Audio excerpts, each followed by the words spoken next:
السلام علیکم ورحمۃ اللہ وبرکاتہ۔ السلام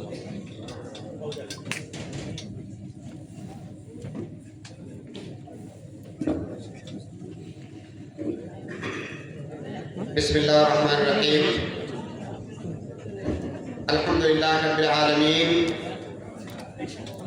والعاقبۃ للمتقین ولا عدوان الا علی الظالمین، والصلاة والسلام علی نبینا محمد وعلی آلہ وصحبہ اجمعین، اما بعد۔ رب اشرح لي صدري ويسر لي امري واحلل عقدة من لساني يفقهوا قولي۔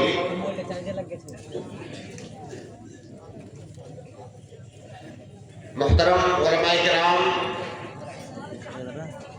معزز سامعین اور خواتین اسلام، اللہ رب العالمین کا شکر ہے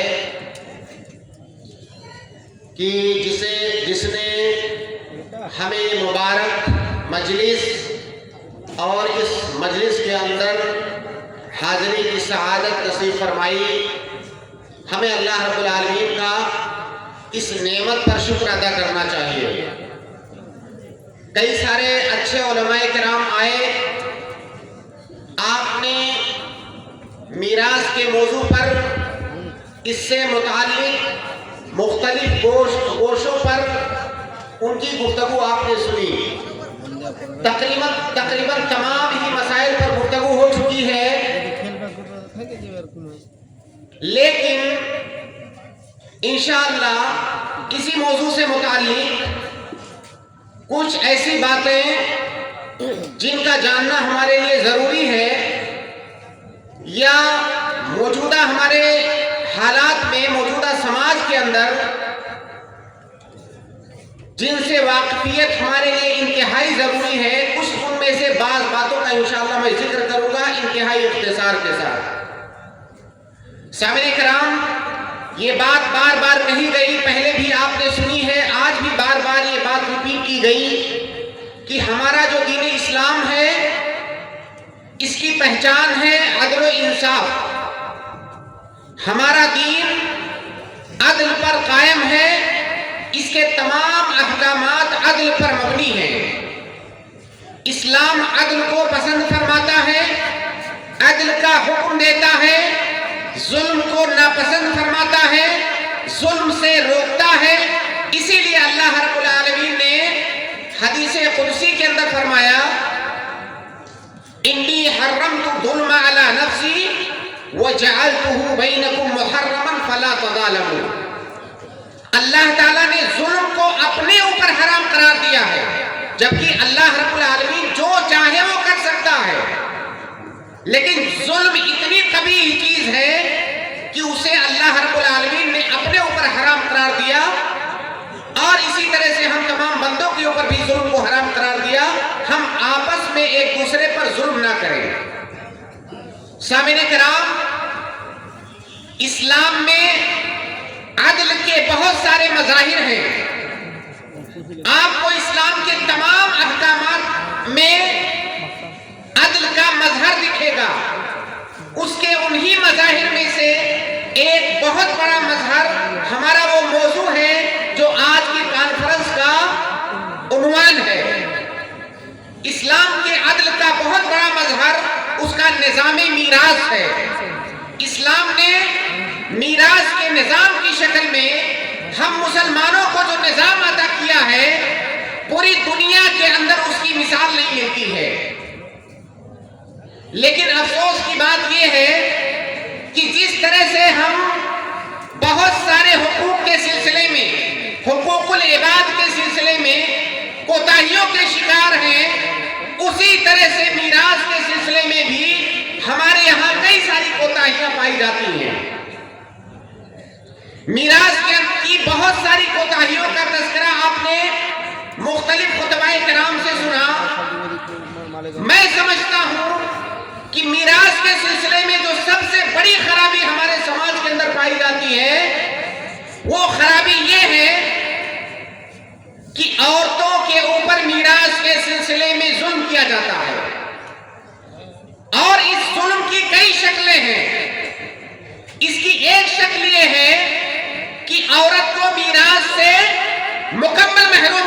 جاتا ہے۔ ایک شکل یہ ہے کہ عورت کو منمانی جتنا دل میں آیا تھوڑا بہت دے دیا، اس کی کوئی حیثیت نہیں ہے اس عورت کی۔ اسی طرح سے کئی ساری شکلوں میں میراث کے سلسلے میں عورتوں کے اوپر ہم ظلم کرتے ہیں۔ سامعین کرام، جب اسلام آیا، آپ ابتدائی اسلام کی تاریخ پڑھیں، جب اسلام آیا اس وقت سماج کے اندر جو طبقے سب سے زیادہ دبے کچلے تھے ان میں سے عورت ایک تھی۔ عورتوں پر طرح طرح کے مظالم ہوتے تھے۔ جن لوگوں نے ابتدائی اسلام کی تاریخ پڑھی ہے انہیں یہ بات پتا ہے، عورتوں کے اوپر اس وقت جو مظالم ہوتے تھے انہی مظالم میں سے ایک ظلم یہ تھا کہ عورت کو میراث سے حصہ نہیں دیا جاتا تھا، اور یہ کہا جاتا تھا کہ عورت میراث میں سے حصہ کیسے لے گی؟ نہ تو میدان جنگ میں جا کر کے لڑتی ہے، نہ تو گھوڑوں کی سواری کرتی ہے، دشمن کا مقابلہ نہیں کرتی ہے، اپنے قبیلے کا دفاع نہیں کرتی ہے، یہ میراث میں حصہ کیسے لے گی؟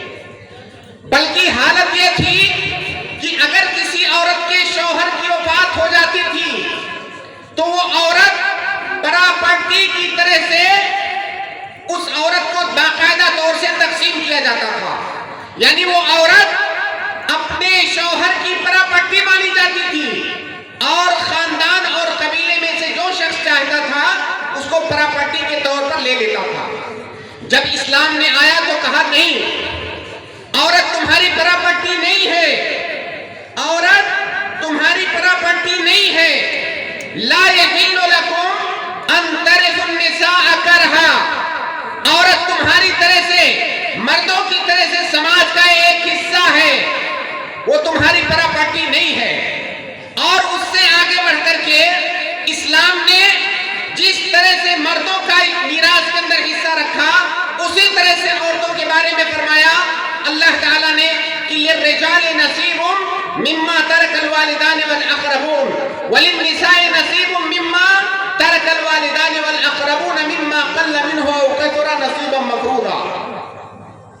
اور اس کے بعد اسلام نے عورت کی کئی ساری حیثیتیں ہوتی ہیں سماج میں۔ عورت ماں ہوتی ہے، عورت بیوی ہوتی ہے، عورت بیٹی ہوتی ہے، عورت بہن ہوتی ہے، عورت کی بہت کئی ساری حیثیتیں ہیں سماج میں۔ ان تمام حیثیتوں کے اندر اسلام نے عورت کا حصہ رکھا میراث کے اندر، اور اس کی کئی ساری تفصیلات آپ نے خطبہ کرام سے سنی۔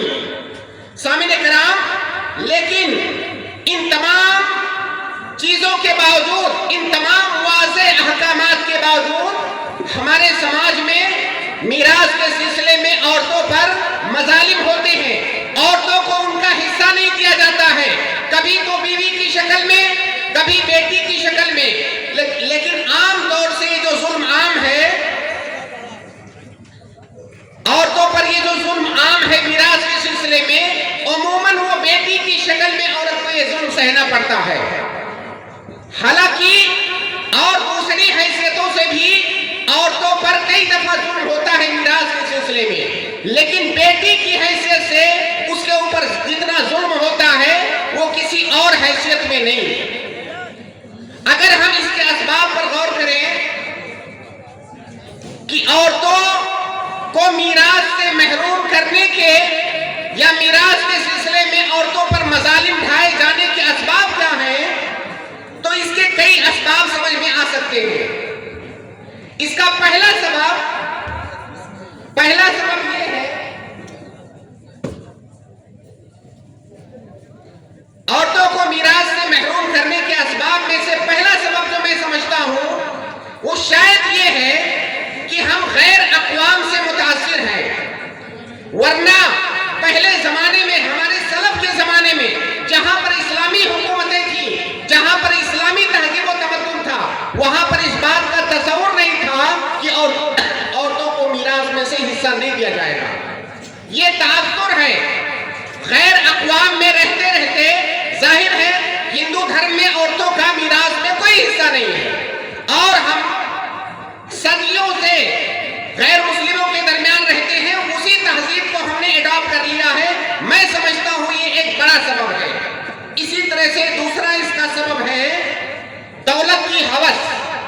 میراث کا تعلق مال سے ہے اور مال کے سلسلے میں انسان کمزور واقع ہوا ہے. دولت کا جہاں پر مسئلہ آتا ہے وہاں پر وہ بھول جاتا ہے کہ دولت کہاں سے آنے والی ہے. تو دوسرا سبب ہے مال کا ہوس. اسی طرح سے تیسرا سبب یہ ہے کہ ہمارے سماج میں یہ ایک حقیقت ہے، ہر آدمی، ایک عام آدمی بھی اس بات کو سمجھ سکتا ہے. ہمارے سماج میں عورتوں کو بچپن سے سماج کے اندر سیکنڈری اور ثانوی حیثیت دی جاتی ہے.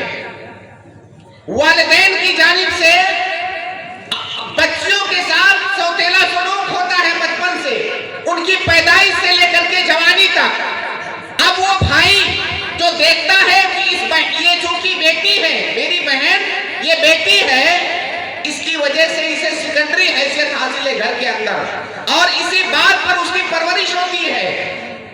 اب کل کو جب میراث کا مسئلہ آتا ہے تو جس چیز پر تربیت ہوئی ہے اس بیٹے کی، وہ بیٹا اسی چیز پر عمل کرے گا. سامعین کرام، آپ نے دیکھا ہوگا ایک مسئلہ، اس کا میراث سے بہت زیادہ تعلق نہیں ہے لیکن وہ مسئلہ جاننا بہت ضروری ہے یہ بات سمجھنے کے لیے کہ بچپن سے اس سماج کے اندر وہ بھائی حضرات جو اپنی بہنوں کو حصہ نہیں دیتے ہیں، وہ حصہ کیوں نہیں دیتے ہیں؟ یہ تربیت ماں باپ نے دیا ہے. شریعت کے اندر ایک حکم ہے کہ اگر ماں باپ اپنے بچوں کو واجب نان و نفقہ سے اوپر کچھ عطیہ، کچھ ہبہ، کچھ ہدیہ کرنا چاہیں تو ان کے درمیان مساوات ضروری ہے. آپ میں سے ہر آدمی اپنے گھر کے اندر غور کرے کہ کیا آپ کے گھر کے اندر اس حکم کی تنفیذ ہوتی ہے؟ کیا اگر باپ بیٹے کے لیے کوئی گفٹ لاتا ہے، بائک خرید کے لایا، گاڑی لایا، دکان خود کھلوا دیا، اس کے لیے نئی موبائل لا کے دیا، تو کیا بیٹی کو بھی دیتا ہے یا اپنے تمام بچوں کو دیتا ہے؟ قطعاً نہیں دیتا ہے. اس کا مطلب وہ بچہ بچپن سے ہم اس کو اس بات کی تربیت دیتے ہیں کہ جو تمہاری بہن ہے اس کی وہ حیثیت نہیں ہے جو تمہاری حیثیت ہے. اب کل کو جوان ہو کر کے وہی بھائی جب اپنی بہن کو میراث نہیں دیتا ہے تو ہمیں تعجب نہیں ہونا چاہیے. اس لیے ایک بہت بڑا سبب ہے. اسی طرح سے عورتوں کو میراث نہ دینے کا ایک بڑا سبب ہے ہمارے سماج میں حلال اور حرام کی تمیز کا مٹ جانا. اللہ کے نبی صلی اللہ علیہ وسلم کی ایک حدیث ہے، لَيَأْتِيَنَّ عَلَى النَّاسِ زَمَانٌ لَا يُبَالِ الْمَرْءُ مِنْ أَيْنَ اكْتَسَبَ الْمَالِ. ایک زمانہ ایسا آئے گا کہ لوگوں کو پرواہ نہیں ہوگی کہ مال کہاں سے آ رہا ہے، امن الحلال ام من الحرام. ہمارے سماج میں یہ تصور مٹ گیا ہے کہ اگر ہم نے عورتوں کو میراث میں حصہ نہیں دیا اور اس مال کو خود لے لیا تو حرام ہے. اس بات کا تصور ختم ہو چکا ہے. اور کسی برائی اور کسی گناہ کا اعلیٰ درجہ یہ ہے کہ اس برائی اور اس گناہ کو گناہ سمجھنا چھوڑ دیا جائے. ہمارے سماج میں اسے گناہ سمجھا ہی نہیں جا رہا ہے، اس مال کو حرام سمجھا ہی نہیں جا رہا ہے. یہ ایک بڑا سبب ہے.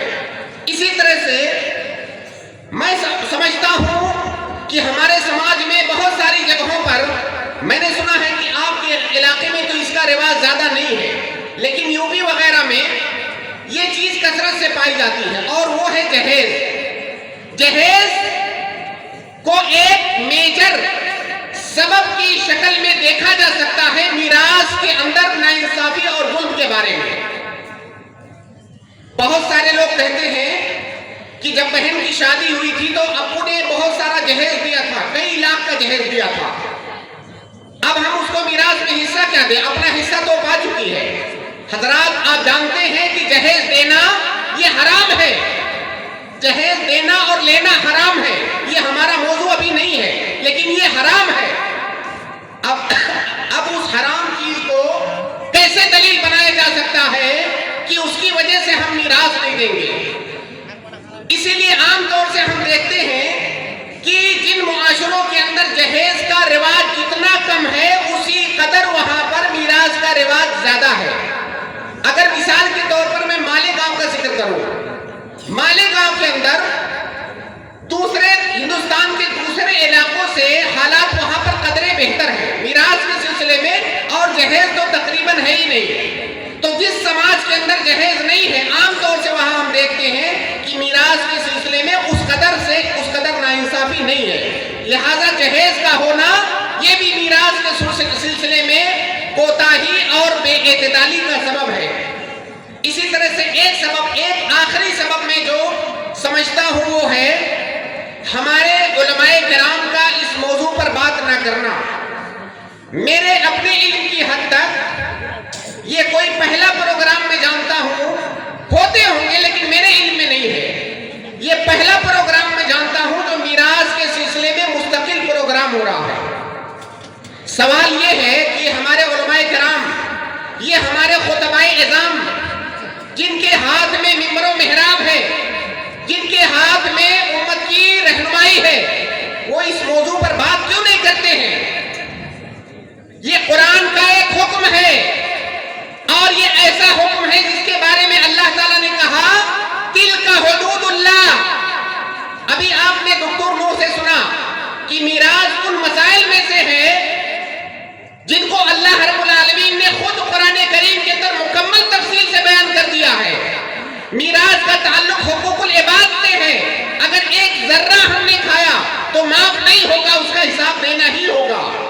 لیکن ان سب کے باوجود ہمارے علماء کرام عام طور سے جو مشہور خطبہ ہیں، ایران و توران کی بات کرتے ہیں، اس موضوع پر بات کرتے ہوئے کیوں نہیں نظر آتے؟ سماج کو بیدار کرنے کی کوشش کیوں نہیں کرتے؟ عوام الناس کو کیوں نہیں اویئر کرتے اس موضوع سے متعلق؟ اس کا کیا سبب ہے؟ واللہ عالم، آپ لوگ خود غور کر سکتے ہیں۔ اور اس میں سمجھتا ہوں کہ ہماری عوام بھی کافی حد تک ذمہ دار ہے۔ ابھی ڈاکٹر نور صاحب نے اشارہ کیا، ہمارے یہاں بہت سارے ناچنے گانے والوں کو، انٹرٹین کرنے والوں کو، ہنسانے والوں کو آپ لوگوں نے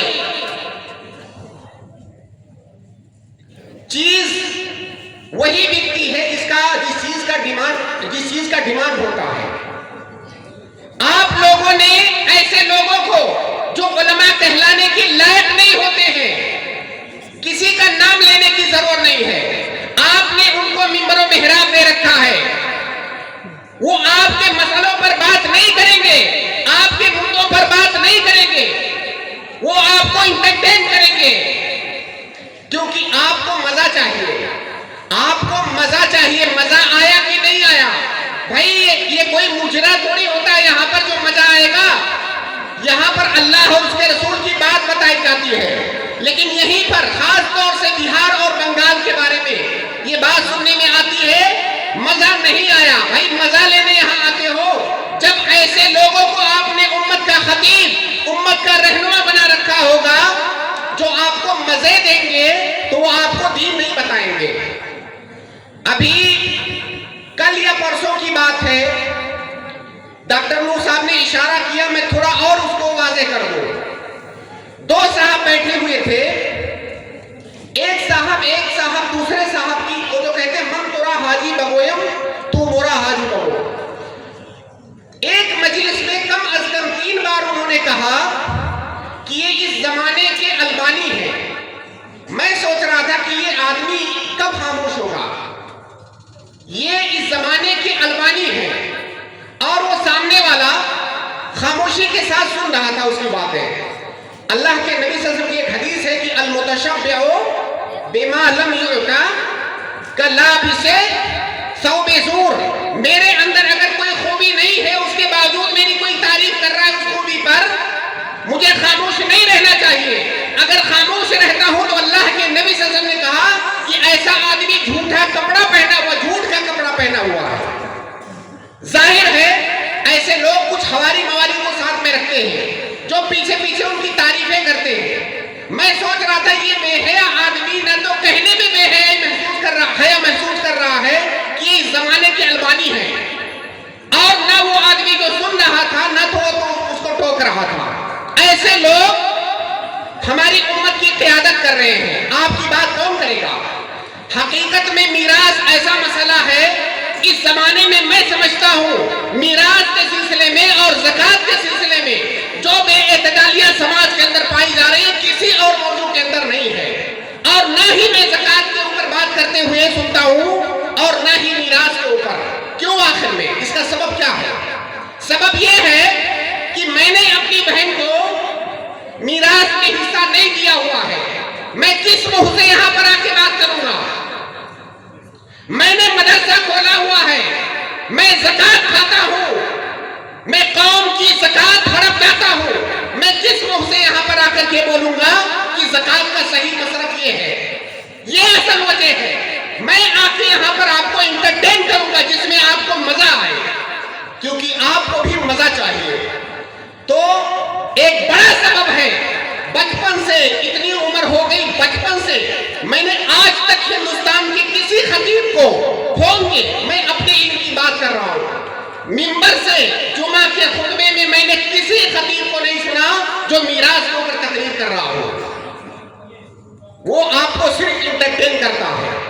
اب ہم کہتے ہیں کہ ہمارے سماج میں اویئرنیس کیوں نہیں ہے میراث کے سلسلے میں؟ سبب یہی ہے، وجہ یہی ہے، ورنہ کمی پائی جاتی، لیکن کمی جس لیول پر ہے اس لیول پر نہیں ہوتی. سامعین کرام، ہمارے سماج میں میراث کے عورتوں پر جو ظلم ہوتا ہے اس کے بہت سارے نقصانات ہیں. میں تیزی سے چند ایک نقصانات گناؤں گا.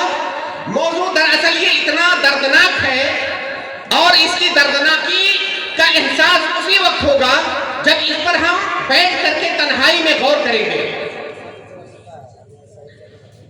اس کے بہت سارے نقصانات ہیں، اخروی نقصانات، دنیاوی نقصانات. چند ایک کا میں ذکر کروں گا سرسری تیزی کے ساتھ.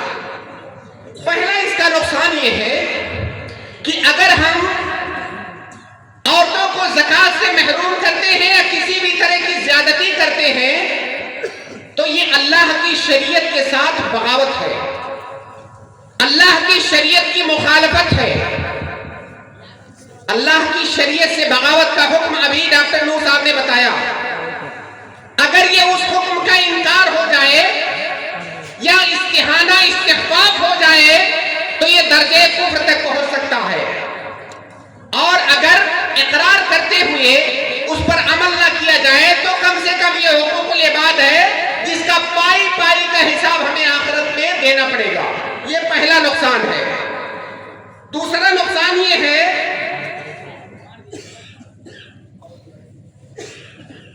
کہ بہنوں کو یا عورتوں کو زکات میں میراث میں حصہ نہ دینا یہ حرام خوری ہے. ابھی ڈاکٹر نور صاحب نے بتایا کہ اگر ہم حرام خوری کرتے ہیں تو اس کا ہماری دنیاوی زندگی پر کیا کیا اثر پڑے گا. آپ دعا کرو گے، آپ کی دعا قبول نہیں ہوگی. آپ نے اس پیسے سے حج کیا، حج مقبول نہیں ہے، پہلے سے لکھ کر کے رکھ لو. آپ نے اس پیسے سے صدقہ کیا، صدقہ مقبول نہیں ہے. ان اللہ طیب لا يقبل الا طیبا. اگر بہن کا حصہ مارا ہوا ہے آپ نے، اس مال سے جو بھی عبادت کرو گے آپ کی کوئی عبادت قابل قبول نہیں ہے. اور خطرہ اس بات کا ہے کہ جو دعائیں آپ کرو گے وہ آپ کی دعا بھی قبول نہیں ہے. اسی طرح سے اس کا ایک نقصان یہ ہے، جیسے کہ میں نے بتایا کہ زمانے جاہلیت میں عورتوں کو حصہ نہیں دیا جاتا تھا میراث میں، تو گویا کہ زمانے جاہلیت کے نظام کو ہم دوبارہ سے اپنے سماج کے اندر نافذ کر رہے ہیں. اسی طرح سے اس کے اندر کفار کی مشابہت بھی ہے. من تشبہ بقوم فہو منہم. اسی طرح اس کے بہت سارے دنیاوی اور سماجی نقصانات ہیں. آپ آئیے میرے ساتھ غور کیجئے کہ اس کا کہاں کہاں پر امپیکٹ پڑتا ہے عورتوں کو میراث میں حصہ نہ دینے سے. پہلی بات یہ کہ جب کوئی عورت میراث میں حصہ نہیں پاتی ہے تو اس کا اپنے مائکے سے رشتہ دھیرے دھیرے کر کے مکمل طور سے منقطع ہو جاتا ہے. اگر وہ میراث میں حصہ پاتی، ظاہر ہے کھیت میں اس کو حصہ ملتا، گھر میں اس کو حصہ ملتا، برابر آتی، اس کا رشتہ بنا رہتا. دھیرے دھیرے وہ جیسے جیسے پرانی ہوتی جاتی ہے اپنے سسرال میں مائکے سے اس کا رشتہ کٹ جاتا ہے. اسی طرح سے دوسرا نقصان یہ ہے کہ آپ بہت سارے والدین کو دیکھو گے 100 بیگھہ زمین ہے، 200 بیگھہ زمین ہے، کروڑوں اتفاق سے بیٹی کی شادی کہیں ایسی جگہ پر ہو گئی کہ وہاں پر لوگ زیادہ مالدار نہیں ہیں. پتا چلا وہ بیٹی جس کا باپ کروڑ پتی ہے، بیٹی فقیر ہے، محتاج ہے، مسکین ہے، اس کی کوئی حیثیت نہیں بچی. جبکہ ہونا تو یہ چاہیے تھا کہ اگر اس کا باپ امیر ہے تو بیٹی بھی امیر ہوتی. تو بہت ساری بیٹیاں جن کو کروڑ پتی ہونا چاہیے تھا، یہ میراث نہ دینے کی وجہ سے فقر و مسکنت کی شکار ہے. اسی طرح سے ایک تیسرا نقصان یہ ہے کہ وہ عورت جو اپنے مائکے میں میراث میں حصہ نہیں پاتی ہے، سسرال کے اندر اس کی حیثیت، سماجی حیثیت صفر ہوتی ہے. سماجی حیثیت اس کی صفر ہوتی ہے. ظاہر ہے شوہر کی جانب سے اسے جو حقوق ملنے والے ہیں وہ محدود ہیں، اور مائکے سے اسے کچھ ملا نہیں ہے، لہذا اس کی کوئی سماجی حیثیت نہیں ہوتی ہے. اسی طرح سے اس کا ایک بڑا نقصان یہ ہے کہ میں نے کئی سارے کیسز ایسے دیکھے ہیں، کوئی عورت آتی ہے کہتی ہے کہ میرا شوہر نماز نہیں پڑھتا ہے، پڑھتا ہی نہیں ہے، کسی بھی طرح سے راضی نہیں پڑھنے کے لیے.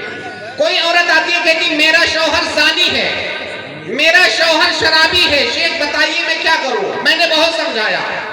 ظاہر ہے اگر میں فتویٰ دینے جاؤں تو فتویٰ یہ ہوتا ہے کہ ایسا شوہر جو نماز نہیں پڑھ رہا ہے، اصرار کر رہا ہے ترک صلاۃ پر، تمہارے اوپر واجب ہے کہ تم اسے خلا لو. یہ شرعی حکم ہے.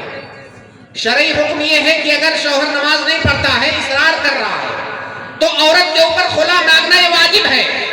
تو اگر میں اسے فتویٰ بتاؤں، کل کو اس کا گھر ٹوٹ جائے گا، اس کے بعد کیا ہوگا؟ اس عورت کا مائکے میں کچھ نہیں ہے، وہ عورت کہاں جائے گی؟ آپ تصور کیجئے کہ اگر اس عورت کو اپنے مائکے میں حصہ ملا ہوتا، وہ عورت ایک منٹ کے لیے نہیں جھجکتی کہ اپنے شوہر سے خلا لے لے اور اچھی زندگی گزارے. شوہر ظلم کرتا ہے عورت پر، سسرال والے ظلم کرتے ہیں، رات دن بلک بلک کے وہ زندگی گزارتی ہے، لیکن طلاق لینے کا وہ سوچ نہیں سکتی. کیوں نہیں سوچ سکتی ہے؟ اس لیے کہ وہ جانتی ہے کہ میرے سامنے شوہر کو چھوڑ کے شوہر کے پیچھے دنیا تاریک ہے. اگر میں اس کو چھوڑوں گی تو میرا کہیں پر کوئی ٹھکانہ نہیں ہے. اسی لیے بہت ساری عورتوں کو آپ دیکھیں گے، میں نے دیکھا ہے، ایسی بیچارگی کی زندگی گزارتی ہے کہ وہ زندگی موت سے زیادہ بدتر ہے. یہ صرف اس وجہ سے ہے کہ مائکے کے اندر ان کو کوئی سپورٹ نہیں ملتا ہے میراث کی شکل میں. اسی طرح سے ایک اس کا سماجی نقصان یہ ہے جو کہ ہر آدمی میں، آپ میں سے ہر آدمی سے گزارش کرتا ہوں کہ اپنے گھر کے اندر، اپنے آس پڑوس میں اس میں غور کرے اور دیکھیں کہ میری بات کہاں تک صحیح ہے. دیکھیے، کوئی بھی انسان جو دنیا میں اللہ تعالیٰ نے جس کو پیدا کیا ہے، اس کی فطرت ایسی ہے کہ ہر انسان کو مال چاہیے. مال، یہ مال کی چاہت انسان کی فطرت میں داخل ہے. چھوٹے سے بچے کو بھی پیسہ چاہیے. ظاہر ہے وہ عورت ہے، وہ بھی انسان ہے، اس کو بھی مال چاہیے. اس کی بہت ساری خواہشات ہوتی ہیں، مجھے فلاں چیز خریدنا ہے، میری فلاں خواہشیں پوری کرنی ہے، ان سب کے لیے اسے مال چاہیے. اور شوہر کے اوپر بیوی کے جو حقوق واجب ہیں وہ محدود ہیں، لمیٹڈ ہیں. اس کا دان و نفقہ، روٹی، کپڑا، مکان، دوائی، جو زندگی کی بنیادی ضرورتیں ہیں وہ واجب ہیں. بیوی کے شوق پورا کرنا یہ شوہر پر واجب نہیں ہے. یہ مسئلہ بھی بہت ہے ہمارے سماج میں. بیوی کے شوق پورا کرنا یہ شوہر کے لیے واجب نہیں ہے، مستحب ہے. اگر شوہر نہ دے تو اس کو ملامت نہیں کیا جائے گا. اب ظاہر ہے وہ بیوی جو ایک انسان ہے، اگر شوہر اس کو اس کے صرف جائز حقوق دے، واجب حقوق سے اوپر کچھ نہیں دینا چاہتا ہے، اب بتائیے وہ بیوی اپنی خواہشات کہاں سے پوری کرے گی؟ اب اس کے اندر اللہ تعالیٰ نے مال کی جو محبت ڈالی ہوئی ہے ایک انسان کے اندر، اس محبت کی جو پیاس ہے وہ کہیں پر بجھنی چاہیے. اب وہ ساری محرومیاں جو اسے اپنے مائکے سے ملی ہیں، ان تمام محرومیوں کا حساب وہ اپنے شوہر سے کرے گی. آپ بتائیے کون سا ایسا گھر ہے جہاں پر میاں بیوی کے درمیان خواہشات اور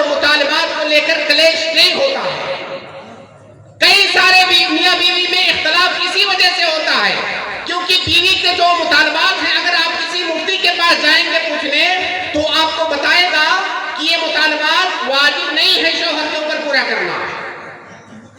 ظاہر ہے وہ عورت ہے، وہ انسان ہے. اگر اس کو اپنے مائکے سے مال ملا ہوتا تو اپنی وہ خواہشات وہ اس مال سے پوری کرتی. جب وہاں سے جو محرومیاں اسے ملی ہے ان محرومیوں کا حساب اپنے شوہر سے کرنا چاہتی ہے تو پیمانہ بالکل الٹ جاتا ہے. الرجال قوامون علی النساء کے بجائے النساء قوامات اگر رجال ہو جاتا ہے.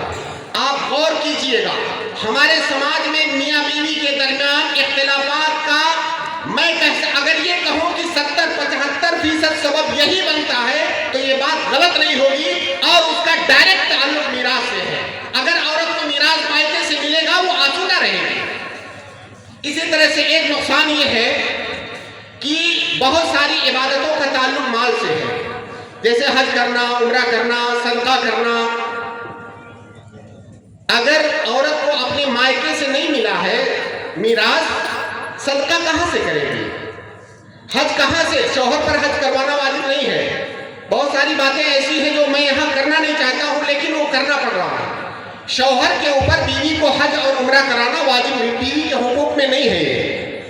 اگر شوہر مان لیجئے بلینئر ہے پھر بھی اس کے اوپر واجب نہیں کہ اپنی بیوی کو حج عمرہ کرائے. شوہر کے اوپر واجب نہیں ہے کہ اپنی بیوی کو ٹور کروانے لے جائے. شوہر کے اوپر واجب نہیں ہے کہ ہر ہفتے شاپنگ کرائے. یہ سارے شوق کو کہاں سے پورا کرے گی؟ اپنے مال سے.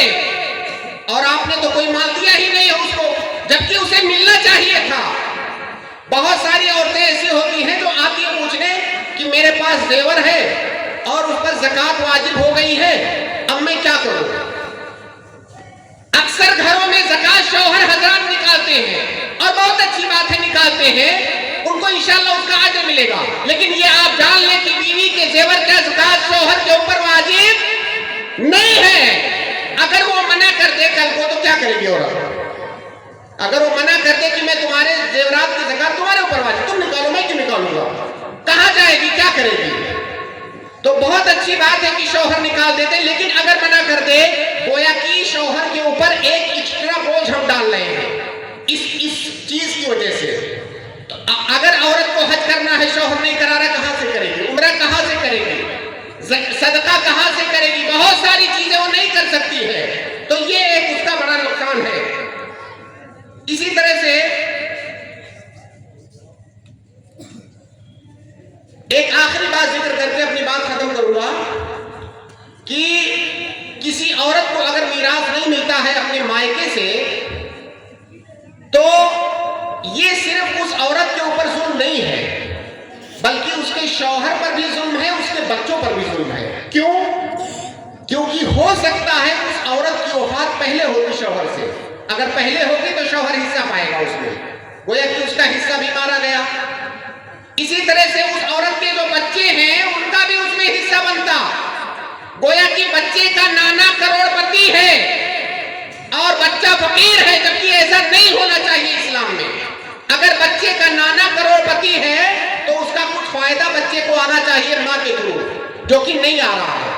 تو یہ اس عورت پر ظلم ہے، اس کے شوہر پر ظلم ہے، اس کے بچوں پر ظلم ہے، آنے والی تمام نسلوں پر ظلم ہے. سامعین کرام، ایک مسئلہ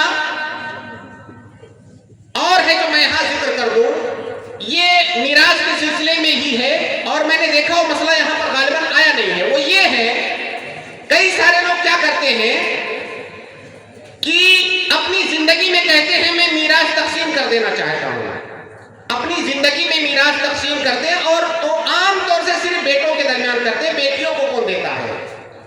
اگر کوئی آدمی اپنی زندگی میں میراث تقسیم کر رہا ہے تو اس سے آپ کہیے کہ ٹھیک ہے آپ کر سکتے ہو، لیکن اس کے لیے آپ کو ایک کام کرنا پڑے گا، آپ کو پہلے مرنا پڑے گا. اگر آپ کو کرنا ہے تو آپ کو پہلے مرنا پڑے گا. مر جائیے ہم تقسیم کر دیں گے، کیونکہ میراث کی شرطوں میں سے ایک شرط ہے موت المورث. اگر مرا نہیں ہے تو میراث کیسے؟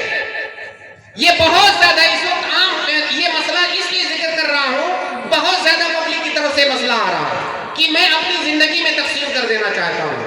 زندگی میں میراث کی تقسیم ہو ہی نہیں سکتی. اگر زندگی میں آپ تقسیم کرنا چاہتے ہیں تو ایک اس کی صورت ہے، اگر آپ حالت صحت میں ہیں تو آپ ہبہ کر سکتے ہیں. جو آپ کی اولادیں ہیں، اولادوں کے درمیان ہبہ کے لیے ضروری ہے کہ برابر برابر ہونا چاہیے بیٹے بیٹیوں کے درمیان. وہ مسئلہ آپ نے سنا کسی خطیب سے. اور بیٹوں کے علاوہ، اولاد کے علاوہ کسی اور کو دینا ہے تو آپ جتنا چاہو اتنا دے سکتے ہو.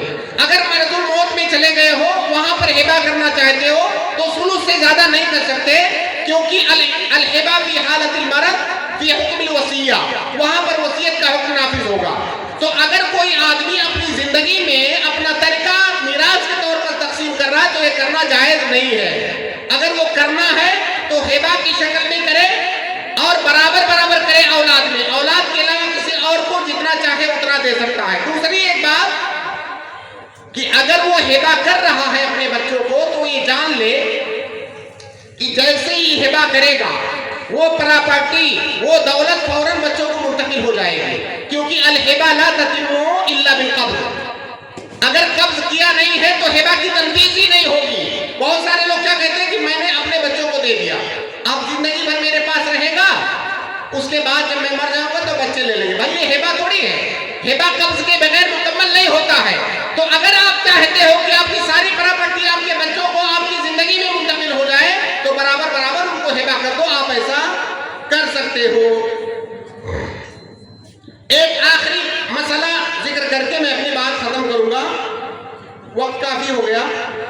مسئلہ ایک یہ آتا ہے کہ جیسے مان لیجئے آپ بہت سارے لوگ یہاں پر بیٹھے ہوئے ہیں، یہ باتیں سن کے اللہ تعالیٰ نے کسی کو ہدایت دے دیا اور اس کے کئی بھائی ہیں، بھائیوں نے بہنوں کو حصہ نہیں دیا ہوا ہے. بھائیوں نے بہنوں کو حصہ نہیں دیا ہوا ہے. اللہ نے اب اس کو ہدایت دی، اب وہ چاہتا ہے کہ میں دے دوں. وہ کیا کرے؟